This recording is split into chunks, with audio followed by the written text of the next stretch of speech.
जय माता दी दोस्तों, आप सभी का स्वागत है हमारे YouTube चैनल में। दोस्तों, जल्दी ही सूर्य का गोचर होने वाला है और आज की ये वीडियो बहुत महत्वपूर्ण होने वाली है क्योंकि ये जो सूर्य का गोचर 16 जुलाई से होगा, इसके बारे में हर छोटी बड़ी बात की जानकारी इस वीडियो में हम देंगे। इस गोचर का प्रभाव देश पर कैसा होगा, हमारे भारत पर कैसा होगा, सभी राशियों पर कैसा होगा और क्या विशेषता है इस सूर्य के गोचर की, तो हर चीज़, हर महत्वपूर्ण जानकारी आज आपको इस वीडियो में देखने को मिलेगी जो आपने नहीं सुनी होगी कहीं। तो वीडियो को अंत तक ज़रूर देखें। चैनल पर पहली बार आए हैं तो चैनल को सब्सक्राइब कर लें और जुड़ जाएं हमारे चैनल के साथ। यहाँ आपको समय समय पर सभी जानकारियाँ मिलती रहेंगी। दोस्तों, सूर्य प्रत्यक्ष देव हैं, ये सभी को पता है। एक अकेले सूर्यदेव ऐसे हैं जिनको नग्न आंखों से देखा जा सकता है और ज्योतिष में सूर्य ग्रह सबसे विशेष माने जाते हैं क्योंकि ग्रहों के राजा हैं ये। इनको ऊर्जा और सत्य के अक्षय भंडार का प्रतीक माना जाता है। ये हमारे जीवन में सूर्य प्रभुत्व का काम करते हैं, पद प्रतिष्ठा को बढ़ाने का काम करते हैं, शक्ति को बढ़ाने का काम करते हैं, आत्मा के कारक ग्रह हैं। और जो आत्मा का कारक ग्रह होगा तो हमारे पूरे व्यक्तित्व के कारक, हमारे पूरे व्यक्तित्व को वो देखेंगे। अब इसकी अगर हम प्रकृति देखें, इसकी शक्ति देखें तो बाकी सभी ग्रहों की तुलना में सबसे ज़्यादा प्रभाव डालती है प्रत्येक मनुष्य पर, प्रत्येक प्राणी पर, क्योंकि ये एक ऐसे देव हैं, एक ऐसे ग्रह हैं जो पूरे संसार को संचालित करते हैं, अपनी ऊर्जा देते हैं। अभी महामारी अभी पूरी तरह से ठीक नहीं है और अभी देखो अभी बताया जा रहा है कि एक और लहर आने वाली है या तीसरी लहर को लेकर काफ़ी बातें चल रही हैं। तो ऐसी स्थिति में ये सूर्य का जो गोचर होगा, ये एनर्जी देने वाला ग्रह होगा, ये कैसे प्रभाव देगा। तो 16 जुलाई से 17 अगस्त तक का ये राशि परिवर्तन होगा। कर्क राशि में प्रवेश होगा सूर्य का। अब कर्क राशि सूर्य की चंद्रमा की राशि है, चंद्र मन के कारक ग्रह हैं और ऐसी स्थिति में सूर्य का गोचर भारत पर, दुनिया पर, सभी व्यक्तियों पर, सभी प्राणियों पर कई तरह के प्रभाव देने वाला होगा। सबसे अधिक अगर हम देखें तो शक्तिशाली ग्रह सूर्य का कर्क राशि में गोचर करना, जो दुनिया भर में कुछ विश्व संकट चल रहा है उसमें बड़े परिवर्तन आने की उम्मीदें बनी हुई हैं। काफ़ी बड़े परिवर्तन उसमें देखने को मिल सकते हैं। और इस दौरान सरकार की अगर हम बात करें तो सरकार या प्रशासन द्वारा जो पहल की जाएंगी वो अब काफ़ी व्यवस्थित होंगी, संगठित होंगी और सभी के सामने आएंगी। अब अधिक उत्पादन होगा और आपको परिणाम देना अब शुरू करेगी। सरकार की जो योजनाएं हैं वो काफ़ी प्रभावित तरीके से अब रहने वाली होंगी, क्योंकि सूर्य का जो गोचर है ये अगर हम भारत की कुंडली से देखें, अपने हिंदुस्तान की कुंडली से देखें तो ये हिंदुस्तान की कुंडली के या भारत की कुंडली के तीसरे भाव में है। तीसरा भाव जो होता है वो साहस का ही होता है, पराक्रम का ही होता है। तृतीय भाव हमेशा एक ही होता है, साहस को दिखाएगा, पराक्रम को दिखाएगा, स्वास्थ्य को दिखाएगा। तो अब क्या होगा, सरकारी योजनाएं जो बनी हुई हैं अगर आप उनका लाभ उठाना चाहते हैं तो लाभ उठा सकते हैं, क्योंकि वो लाभ लोगों तक पहुँचेगा और इसके लिए सरकार काफ़ी प्रयास भी करेगी और वो प्रयास काफ़ी सफल भी होंगे, आम लोगों तक पहुँचेंगे। पड़ोसी देशों से भारत एक राजा की तरह बात करेगा, क्योंकि सूर्य राजा हैं और सूर्य चंद्रमा के घर आपके तीसरे भाव में गए हैं। तीसरे भाव में गए हैं तो अब भारत एक ऊर्जावान देश बन सकता है, शक्तिशाली देश की तरह अपने पड़ोसी राज्यों से बात करेगा, पड़ोसी देशों से बात करेगा, अच्छे संबंध बनाने की कोशिश करेगा।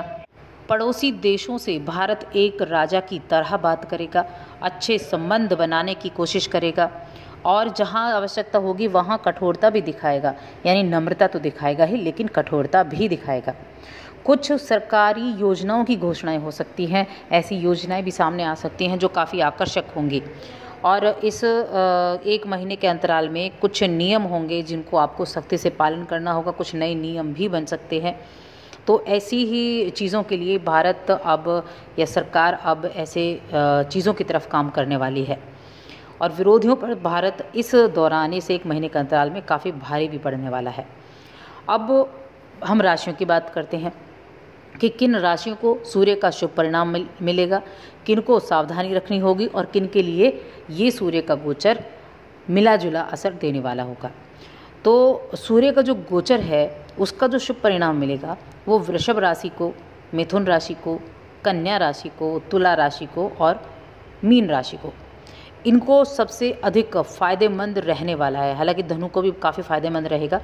तो ये जो गोचर होगा ये इन राशियों के लिए ज़बरदस्त सफलता दिलाएगा, आर्थिक लाभ दिलाएगा, कार्यक्षेत्र में विकास देखने को मिलेगा। इसके अलावा इन राशियों में जन्म लेने वाले जातकों को साहस मिलेगा, अपने लक्ष्य, अपनी महत्वाकांक्षाओं को पूरा आप कर पाएंगे। आपके परिवार का पूरा समर्थन मिलेगा, दोस्तों को समर्थन मिलेगा, सामाजिक स्थिति में भी वृद्धि होगी, स्वास्थ्य मोर्चे पर भी आप काफ़ी एनर्जेटिक नज़र आएंगे, शक्ति आपकी बढ़ेगी, उत्साह नज़र आएगा, आपके काम में उत्साह नज़र आएगा, आपकी बातों में।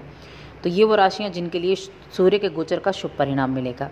अब किन राशियों को सावधानी रखनी होगी इस सूर्य के गोचर से? तो जिनको सावधानी रखनी होगी उनमें एक तो कर्क राशि है, एक मकर राशि है और तीसरी है सिंह राशि। इनको थोड़ी सावधानी ज़रूर रखनी होगी, सावधानी और जागरूकता बरतने की आवश्यकता होगी। जल्दबाजी में कोई कार्य नहीं करना है, जल्दबाजी में या आक्रामकता में कोई निर्णय नहीं लेना है। और इस राशि में जितने भी जातक पैदा हुए हैं उनको अपने कामकाज को ज़्यादा बारीकी से देखना होगा। और ये ज़रूर ध्यान रखें कि इस 1 महीने के दौरान में कोई भी फैसला आप लेते हैं तो जल्दबाजी में बिल्कुल ना लें, वरना आप नुकसान करा सकते हैं। अपने स्वास्थ्य की भी आपको सावधानी रखनी है, स्वास्थ्य संबंधी परेशानियां हो सकती हैं, तनाव से दूर रहना है और दूसरों पर निर्भरता से बचना है। सकारात्मक रहें, आशावादी रहें। आशावादी रहेंगे और सकारात्मक रहेंगे तो आधी परेशानियां तो खुद ही दूर हो जाएंगी और तब आप अच्छे परिणाम भी प्राप्त कर पाएंगे। ऐसा नहीं है कि आप अच्छे परिणाम प्राप्त नहीं कर पाएंगे। सावधानी रखेंगे और चीज़ों को अच्छे से फॉलो करेंगे तो आपको परिणाम अच्छे भी देखने को मिल सकते हैं। अब जिन ग्रहों की हमने बात नहीं की है वो राशियां होंगी जिनके लिए ये जो समय होगा ये मिले जुले परिणाम देने वाला साबित होगा। अब हम बात करते हैं कुछ उपायों के बारे में जो कि सूर्य के गोचर से जुड़े हुए हैं, जो इस सूर्य के गोचर में काफ़ी प्रभावशाली उपाय होंगे। एक तो आप प्रतिदिन जब सुबह उठते हैं तो अपने सभी कामकाज को शुरू करने से पहले अपने पिता या अपने पिता तुल्य लोगों का आशीर्वाद ज़रूर लें। पिता का आशीर्वाद लेना या पिता जैसे लोगों का आशीर्वाद लेना आपके सूर्य को मजबूत करता है। या फिर आप क्या कर सकते हैं, आप प्रतिदिन सुबह पूर्व दिशा में झुककर प्रणाम करें क्योंकि पूर्व दिशा के स्वामी सूर्य देव होते हैं। या आप क्या कर सकते हैं, एक तांबे के बर्तन में पानी रखें और उसी का पानी आप पिया करें। इससे भी आपके जो कुंडली है उसमें सूर्य मजबूत होते हैं। और क्या कर सकते हैं, प्रतिदिन सूर्य नमस्कार कर सकते हैं, प्रतिदिन भगवान सूर्य को अर्घ्य दे सकते हैं। ऐसे कई उपाय हैं जो आप अपनी दिनचर्या में शामिल कर सकते हैं। या फिर आप सूर्य उदय के समय गायत्री मंत्र का स्पष्ट उच्चारण कर सकते हैं। अब गायत्री मंत्र तो बहुत ही महत्वपूर्ण होता है और सूर्योदय के समय गायत्री मंत्र का उच्चारण करना बहुत बेनिफिट देता है। तो इन कार्यों को आप करके देखें इस 1 महीने में और इनका रिज़ल्ट आप देखें क्या रिज़ल्ट आपको मिलता है।